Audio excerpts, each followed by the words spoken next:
आशा ने धीरे से कहा, मैं भी ऐसा ही चाहती हूँ। गैब्रियल मुस्कुराया।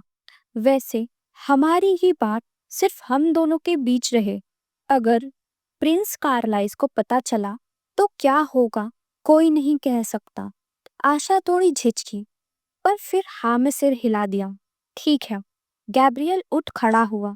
मैं प्रिंस कार्लाइस को बता देता हूँ कि इलाज पूरा हो गया है। दरवाजा खुला ही था कि कार्लाइस तुरंत अंदर आया, चिंता से भरपूर। ट्रीटमेंट खत्म हो गया? काउंट परवेज, वो ठीक है क्या? गैब्रियल हल्का सा मुस्कुराकर बोला, आप खुद देख लीजिए। कार्लाइस तुरंत कमरे में दौड़ा। आशा को होश में देखकर उसकी आंखें भर आई। आशा, उसने घुटनों के बल बैठकर उसका हाथ पकड़ा। तुम ठीक हो? पहचान रही हो मुझे?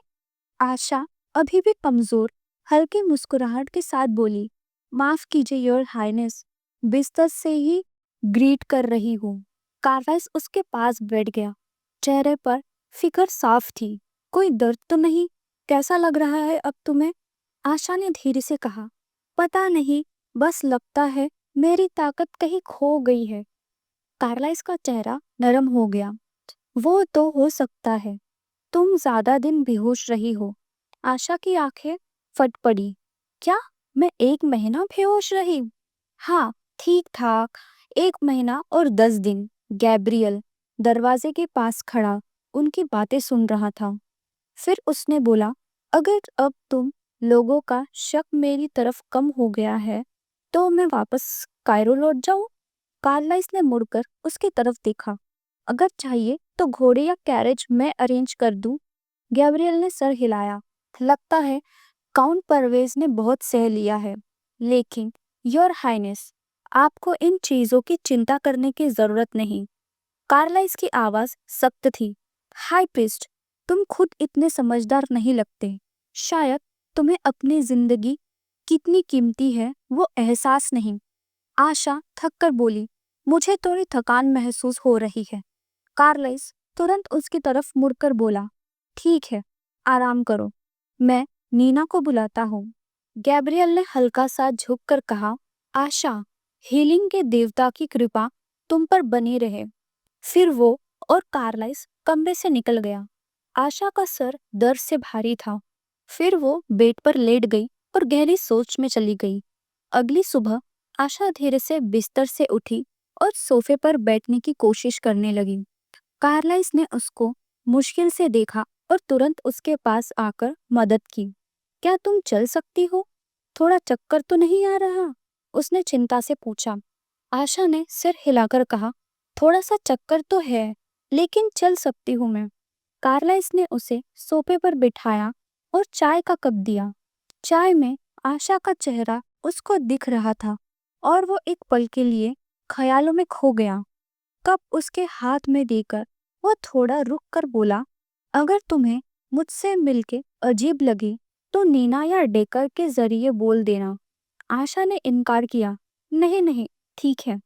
कप पकड़ते हुए उसने पूछा, क्या तुम हमेशा मुझे पहले नाम से बुलाते हो? कार्लाइस ने नजर नीचे कर दी। ओह, मैं माफी चाहता हूँ, तुमसे पूछे बिना ऐसा बुलाना स्टार्ट किया। शायद तुम्हें अजीब लगता हो किसी ऐसे आदमी से जो घमंडी और बेदिल हो। वो थोड़ा रुककर नीचे झुका और बोला, मेरी गलती है। पहली मुलाकात से लेकर आज तक जितना भी बुरा हुआ उसके लिए माफी चाहता हूँ। सच में दिल से बोल रहा हूँ। आशा उसकी बातों से थोड़ी हैरान थी। उसे गैब्रियल नॉक्स की बात याद आई।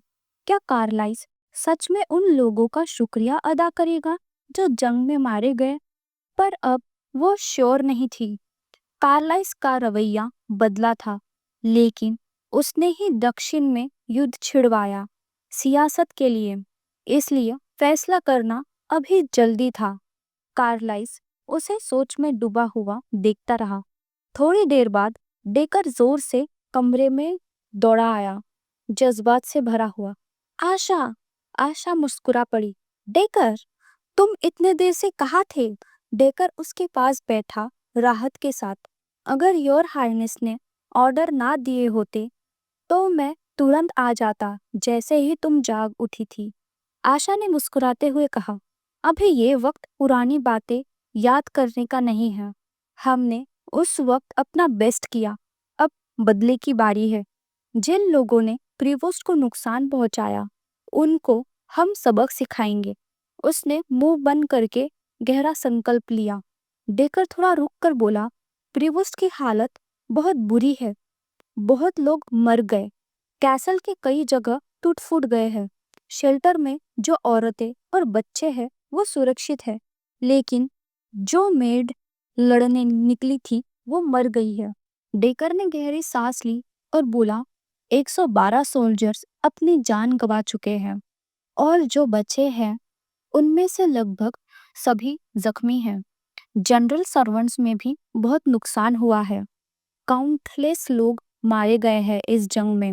आशा ने अपने दांतों को भींचकर कहा, मुझे लगा था ऐसे दोबारा कभी नहीं होगा। उसने धीरे से कहा, रिस्टोरेशन अभी तक खत्म नहीं हुआ है ना? डेकर ने सर झुकाया, नहीं, लेकिन हिज हाइनेस कार्लाइस तो दिन रात मेहनत कर रहे हैं। शायद ही सोते हो, लेकिन ऑलमोस्ट काम पूरा हो गया है। सब उनकी वजह से। जैसे ही उन्हें प्रीवोस्ट के बारे में पता चला, वो तुरंत आ गए। हमारी किस्मत अच्छी थी। आशा ने उसे देखा, आंखों में थोड़ा हैरानी थी। His highness Carlisle? डेकर ने सर हिलाया, हाँ वही। वैसे भी वो अभी भी तुम्हारे पति है ना? शायद उन्होंने बताया नहीं होगा, लेकिन एम्परर का देहांत हो गया है और हिज हाइनेस मैथ्यूस अब थ्रोन पर बैठ गया है। लेकिन हिज हाइनेस कार्लाइस के नजरिए से ये सब कुछ ज्यादा ही सस्पिशियस लगता है। उन्हें तो अभी अपने सपोर्टर्स इकट्ठा करके लड़ाई की तैयारी करनी चाहिए थी, पर फिर भी वो सब छोड़कर यहाँ आ गए। आशा चुप हो गई। तो वो प्रीवोस्ट सिर्फ भागने के लिए नहीं आए? उसने मन ही मन सोचा। वो आदमी जो थ्रोन के लिए सब कुछ दांव पर लगा चुका था, वो सब छोड़कर यहाँ क्यों आ गया? डेकर उठते हुए बोला, फिलहाल तुम अपनी तबीयत पर ध्यान दो, सब कुछ यहाँ संभाल लिया गया है। दरवाजे के पास रुककर उसने ऐड किया, वैसे हिज हाइनेस कार्लाइस तुम्हारे बेड के पास रोज बैठे रहते थे जब तक तुम होश में नहीं आई। उसका धन्यवाद जरूर करना। आशा चुप रही। आंखों में एक अजीब सी उलझन थी। वो ऐसा क्यों कर रहे हैं? पहले उनका घमंड झेलना आसान था, पर अब उसने खिड़की के पास जाकर बाहर देखा। सोच में डूबी हुई थी। तभी नॉक हुआ। उसने कहा, कम इन। दरवाजा खुला और अंदर आई लेडी सिसिलिया। उसका चेहरा उदास था। Lady Sicilia? आशा ने हल्का सा कहा। उसे याद आया गैब्रियल का कहना। लेडी सिसिलिया दुपरात कैसल में ही रही थी। शायद उसने एम्प्रेस बनने के लिए प्रिंस कार्लाइस से कोई डील की थी। आशा थोड़ा हैरानी से बोली, ओह मुझे लगा तुम नीना हो। सिसिलिया धीरे से मुस्कुराई और बोली, कोई बात नहीं। दोनों सामने बैठ गए। सिसिलिया ने एक गहरी सांस ली। बहुत सुकून मिला तुम्हें होश में देखकर। मैं बस माफी मांगना चाहती थी। आशा के दिमाग में तुरंत आ गया, कल से सब लोग कार्लाइस देकर सब माफी मांग रहे हैं। मुझसे माफी? उसने पूछा। हाँ, सिसिलिया ने नजर झुकाई। मैं तुम्हारे साथ बहुत बदतमीजी से पेश आई थी। मुझे लगता था कि मैं नेचुरली हिज हाइनेस कार्लाइस की वाइफ बन जाऊंगी, या शायद मुझे बनना पड़ता, वरना मुझे भी किसी और नोबल लड़की की तरह सिर्फ एक बार्गेनिंग चीप बना देते। मुझे हमेशा तुमसे जलन होती थी काउंट। तुम खुद फैसले लेती हो, खुद लड़ती हो। मुझे वो कभी नहीं मिला। आशा ने नर्म लहजे में कहा, तुम्हारे बारे में कोई ऐसा नहीं सोचता लेडी सिसिलिया। सिसिलिया मुस्कुराई, थोड़ा दुख भरी। तुमने कहा और मुझे अच्छा लगा, पर ये ही सच है। अब सब कुछ बदलने वाला है जब हिज हाइनेस कार्लाइस एम्परर बनेंगे। आशा ने उसकी बात काट दी, तो तुम एम्प्रेस बनोगी? सिसिलिया ने सर हिला दिया, नहीं, मैं अपने परिवार की हेड बनने वाली हूँ। आशा चौंक गई। क्या? सिसिलिया ने शांत आवाज में कहा, मैंने एम्प्रेस की पोजीशन छोड़ दी है। आशा के अंदर कुछ हिल गया। मैं जब बेहोश थी तब दुनिया बदल गई क्या? हिज हाइनेस ने थ्रोन के लिए लड़ना छोड़ दिया और लेडी दुप्रैत ने एम्प्रेस बनना छोड़ दिया। ये सब हो क्या रहा है? आशा ने गहरी सांस छोड़ी। ये सब समझना मुश्किल है। क्या मैंने 1 महीना नहीं 1 साल तक बेहोश थी क्या? वो ख्यालों में इतनी खो गई थी कि उसने सिसिलिया की हल्की सी हंसी भी मुश्किल से सुनी। सिसिलिया ने कहा, तुम्हारे दिमाग में ये चल रहा होगा ना कि मैंने एम्प्रेस की पोजीशन क्यों छोड़ दी? आशा ने चुपचाप उसकी तरफ देखा। सिसिलिया ने शांत लेकिन मजबूत आवाज में कहा, एम्पायर में कोई और औरत तुम्हारी तरह आजाद नहीं जी सकती, काउंट, चाहे वो एम्प्रेस ही क्यों ना हो। आशा उसकी बात सुनकर थोड़ा हैरान हो गई। सिसिलिया ने बात आगे बढ़ाई, मुझे अब ये समझ आ गया है, मुझे अब किसी और का हक छीनने की जरूरत नहीं। मैं अपना भविष्य खुद लिखूंगी, अपनी शक्ति से। आशा ने उसकी आंखों में देखा और धीरे से बोली, मैं चाहती हूँ तुम्हें वो सब मिले जो तुम चाहती हो। सिसिलिया हल्का सा मुस्कुराई, उसकी बातों की सच्चाई महसूस करते हुए। अब से मैं वादा करती हूँ, हिज हाइनेस कार्लाइस और तुम दोनों की सच्ची साथी रहूंगी। कुछ देर के लिए आशा चुप रही, फिर धीरे से बोली, अगर ऐसा है तो मैं भी तुम्हारे साथ हूँ। उसके बाद जब वो अकेली बैठी थी तो उसके दिमाग में फिर से गैब्रियल के शब्द घूम गए। लेडी सिसिलिया दुप्रैत कैसल में ही है। शायद उसने एम्प्रेस बनने के लिए प्रिंस कार्लाइस से कोई डील की है। आशा ने सोचा, क्या गैब्रियल गलत था या फिर उसने मुझे झूठ बोला था? क्या वो मुझे मैनिपुलेट कर रहा था?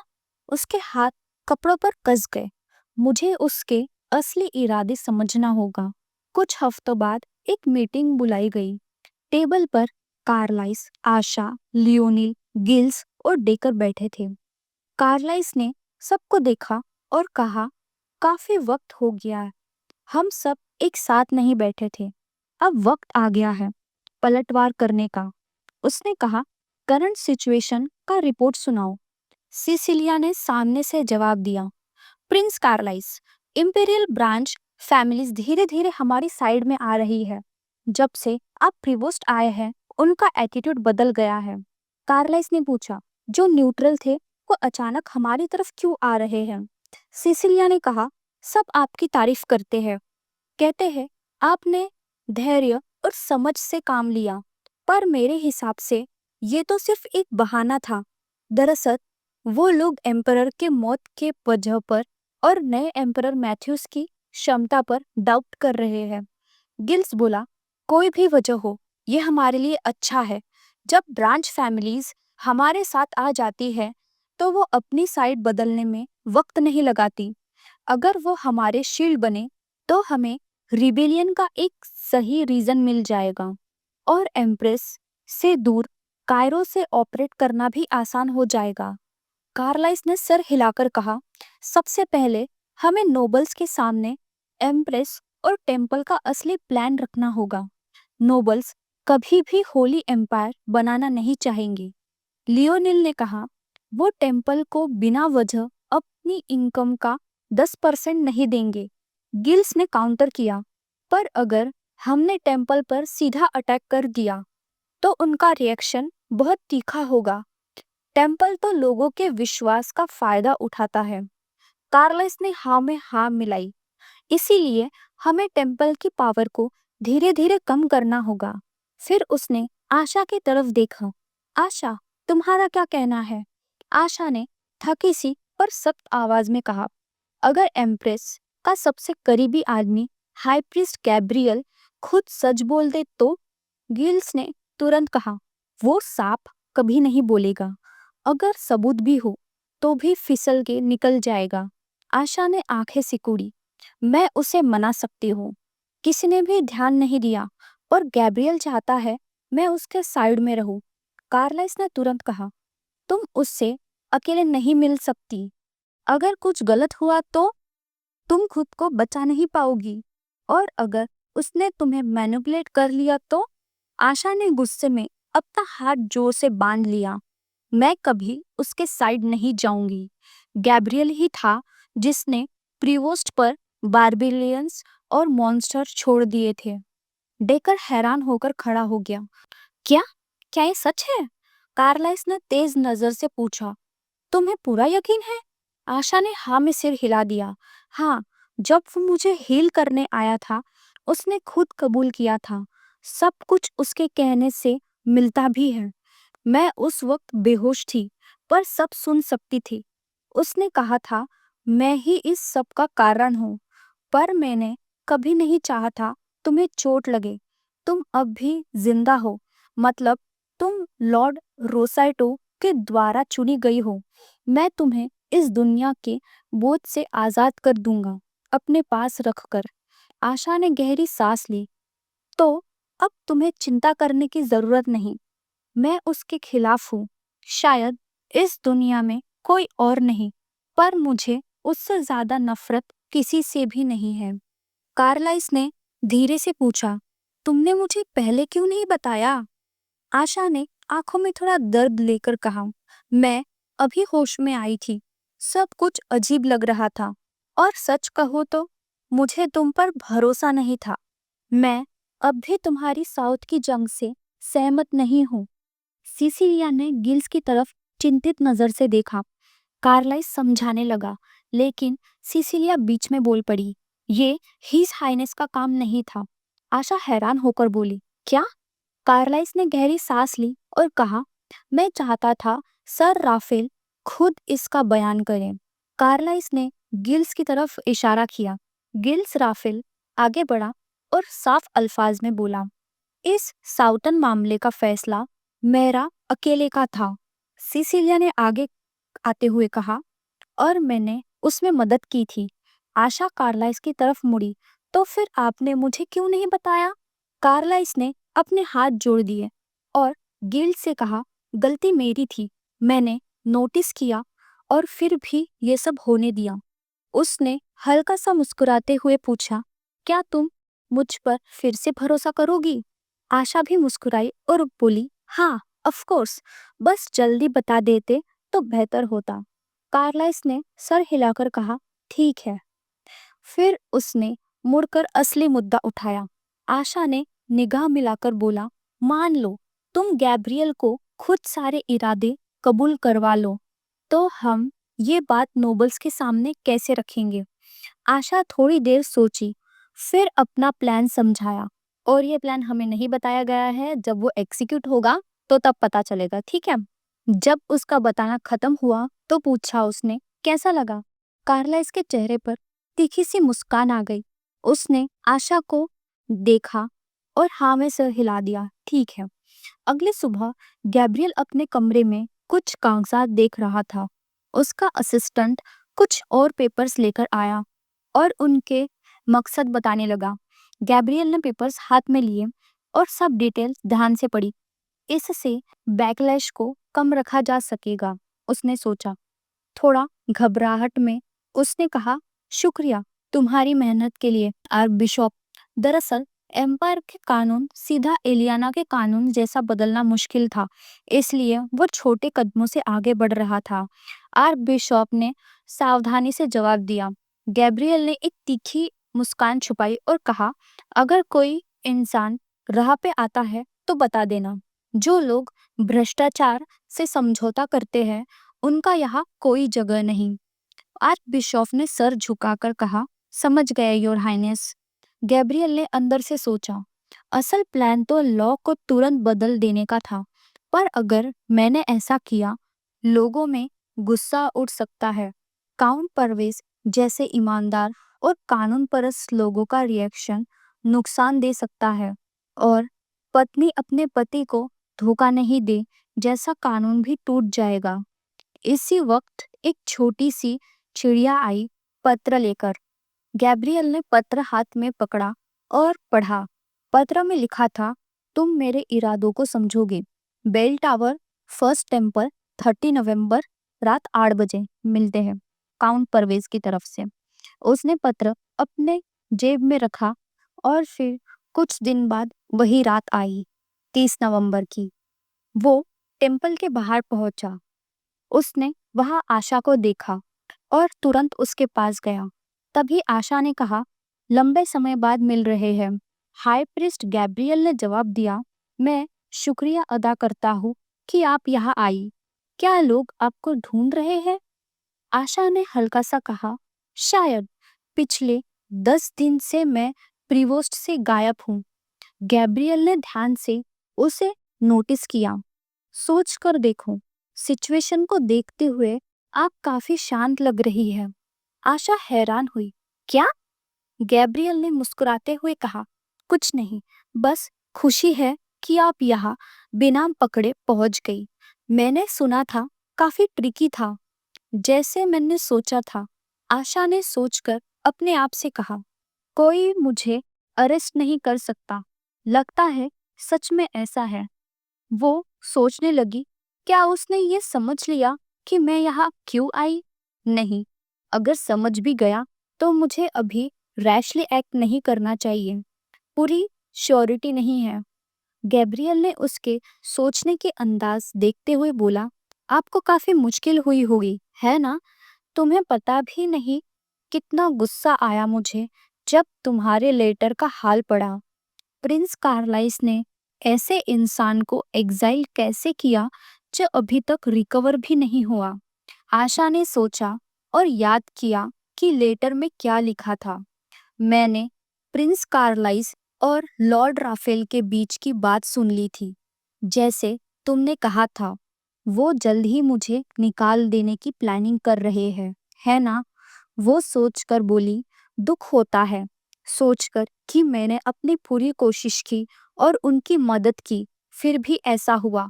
मैंने सोचा था सब एफर्ट्स का रिवॉर्ड मिलेगा, पर उन्होंने बस मुझे मीट शील्ड के रूप में यूज किया।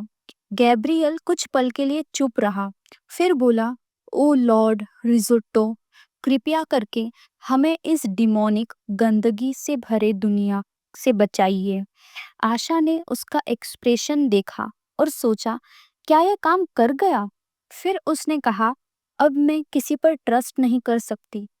मैं आपकी मदद अप्रिशिएट करती हूँ, पर मैं ये भी ट्रस्ट नहीं कर सकती कि आप मेरी देखभाल करेंगे। गैब्रियल ने सर हिलाकर कहा, मैं समझ गया। आशा ने आगे बोला, अगर आप चाहते हैं कि मैं आपके साथ खड़ी रहूं, तो अपना प्लान बताइए। ऑनेस्टली, आप किस तरह का फ्यूचर चाहते हैं? गैब्रियल ने सीरियसली देखा और बोला, मैं चाहता हूँ कि हमारी एम्पायर को एक पवित्र और होली एम्पायर बनाया जाए। एक परफेक्ट एम्पायर जहाँ गॉड सबसे पहले हो और करंट लॉज सेक्रेड स्क्रिप्चर के मुताबिक रिफॉर्म हो। एक ऐसी एम्पायर जहाँ हम गॉड के मैसेंजर्स नए एम्पायर को सुपरवाइज करेंगे ताकि वो और फुलिश मिस्टेक्स ना करे। आशा ने आईब्रो उठाया, तो नोबल फैमिलीज का क्या होगा? गैब्रियल ने जवाब दिया, उनका जीवन बेहतर होगा अगर वो गॉड के सर्वेंट्स बन जाए। हम ग्रीडी को इंटीग्रिटी और एरोगेंट को ह्यूमिलिटी सिखाएंगे। आशा सोचने लगी, कितना क्रेजी इंसान है। पर नोबल्स होली एम्पायर के क्रिएशन को अपोज करेंगे। फिर उसने पॉइंट किया, एक होली एम्पायर का फर्ज ही ये है कि वो उनको भी गाइड करे जो अपोज करते हैं। जैसे अभी हम आपको ब्लेम नहीं करेंगे अगर आप प्रिंस कार्लाइस के साइड हो। काउंटेस आशा स्पीचलेस हो गई और अपनी तलवार उठाकर उसको थ्रीटन करने लगी। गैब्रियल ने जेंटली कहा, मुझे माफ कर दीजिए काउंटेस। पहले से ही मैं मान लेता हूँ कि मेरा तुम्हारी मदद करने का इरादा सच्चा था, लेकिन तुमने मेरी पीठ के पीछे चाकू घोंपने की कोशिश की। आशा ने तेज जवाब दिया, तुम ऐसे बोलते हो जैसे सिर्फ मैं ही गलत कर रही हूँ, या तुम ये कहने की हिम्मत करोगे कि तुमने हमारे किले में वो राक्षस छोड़े सिर्फ मेरी मदद के लिए? गैब्रियल ने एक गहरी सांस ली, तो तुम जानती थी। उसने थोड़ा पछतावा दिखाया, इस मामले पर मुझे बड़ा अफसोस है, लेकिन हम एम्पायर को उस घमंडी और स्वार्थी लोगों के हाथ में गिरने नहीं दे सकते थे। हम मजबूर थे, ऐसे भयानक काम करना पड़ा। तभी अंधेरों से कार्लाइस सामने आ पड़ा। बस, अब बहुत हो गया, उसने कहते हुए कदम बढ़ाए। चेहरे पर अजीब सी मुस्कान थी। अगर तुम कह रहे हो कि वो हादसा तुम्हारी असली नीयत नहीं था, तो फिर क्या था? गैब्रियल चुप रहा, कार्लाइस की अचानक मौजूदगी से चकित। कुछ देर बाद उसने कहा, मेरी असली नीयत बस इतनी थी कि इस साम्राज्य को ठीक तरह से दोबारा खड़ा करूं। फिर आशा की तरफ मोड़ कर उसने हाथ बढ़ाया। काउंटेस परवेज, कृपया मेरे साथ खड़ी रहिए। आशा झिझकी, हैरान थी। कार्लाइस ने थोड़ा हंसी में कहा, ये क्या है? लगता है काउंटेस परवेज भी तुम्हारे विजन से सहमत नहीं है, और अपने पीछे से मुट्ठी बांध ली। गैब्रियल ने फिर से गहरी सांस ली। तुमने मेरे पास और कोई रास्ता नहीं छोड़ा, उसने कहा। मैंने ये नहीं चाहा था, लेकिन जो लोग भगवान की अवज्ञा करते हैं, उनको उसकी ताकत से सजा मिलेगी। और ये कहते ही गैब्रियल ने भगवान की शक्ति से कार्लाइस पर हमला बोल दिया। आशा चौंक कर चीखी, योर हाइनेस, क्या आप ठीक है? वो गैब्रियल की तरफ दौड़ी, चिल्लाते हुए, आपने उसके साथ क्या किया? गैब्रियल बस मुस्कुराया। ये सिर्फ भगवान ने मुझे इजाजत दी एक छोटी सी सजा देने की। जो उसकी अवज्ञा करते हैं, उनको उनके कर्मों की सजा मिलेगी। आओ आशा परवेज, भगवान के आगे आओ। उसकी बातें सुनकर आशा कुछ पल के लिए खामोश रह गई। उसने कार्लाइस को संभालते हुए देखा, फिर गैब्रियल की तरफ बढ़ी, लेकिन कार्लाइस ने रोकने की कोशिश की।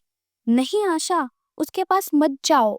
आशा गैब्रियल के सामने खड़ी होकर बोली, हाई प्रीस्ट, मैं आपका साथ दूंगी, बस आप प्रिंस कार्लाइस को छोड़ दो। गैब्रियल ने कार्लाइस पर से शक्ति हटाई और थोड़ी सी मुस्कान दी।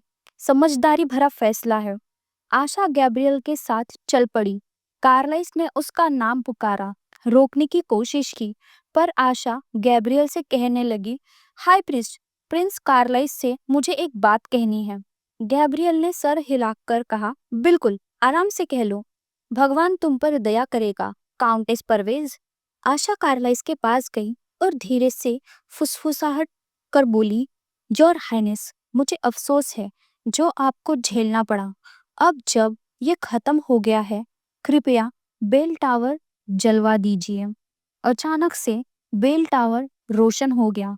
गैब्रियल की आंखें चौंक गई। क्या?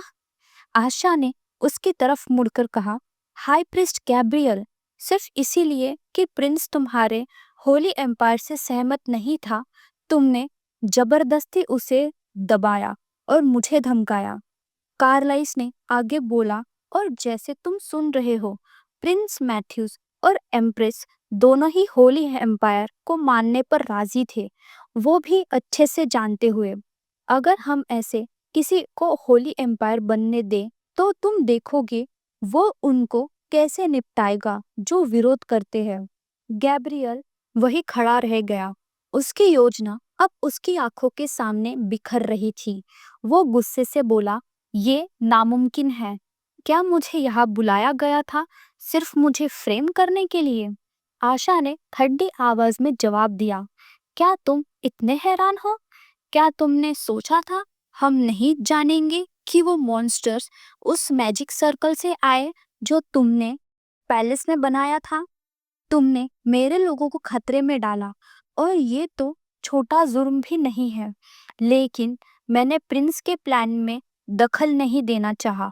अब मैं तुम्हारी बर्बादी देखकर संतुष्ट रहूंगी। गैब्रियल स्पीचलेस रह गया। उसकी पूरी योजना बर्बाद हो गई। उसने घबराहट से खुद को संभालते हुए देखा।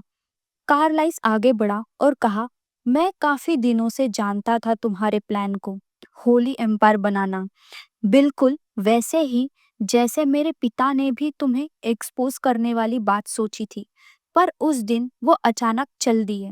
गैब्रियल चुप रहा। कार्लाइस ने आगे कहा, हमने सुना था उसकी मौत किसी अजनबी वजह से हुई, लेकिन क्या तुम्हें अजीब नहीं लगा कि शहर का कोई भी पत्र उसी कहानी को रिपोर्ट नहीं कर रहा। गैब्रियल ने जवाब दिया, इसका मुझसे क्या लेना देना। हेलो मेरे प्यारे दोस्तों, बस ये बताना चाहती हूँ कि अब सिर्फ 2 से 3 घंटे की स्टोरी बची है और मैं पूरी कोशिश कर रही हूँ उसे जल्दी से कंप्लीट करने की, ताकि नेक्स्ट कंप्लीट मानवा मैं आप सबके लिए ले आऊँ। और हाँ, हमारे चैनल ने अब 500 सब्सक्राइबर्स क्रॉस कर लिए हैं। Thank you thank you thank you so much everyone for all the love and support. जब आप सब्सक्राइब, लाइक और कमेंट करते हो ना, सच में मुझे बहुत मोटिवेशन मिलती है। I really love you all. Please keep supporting me.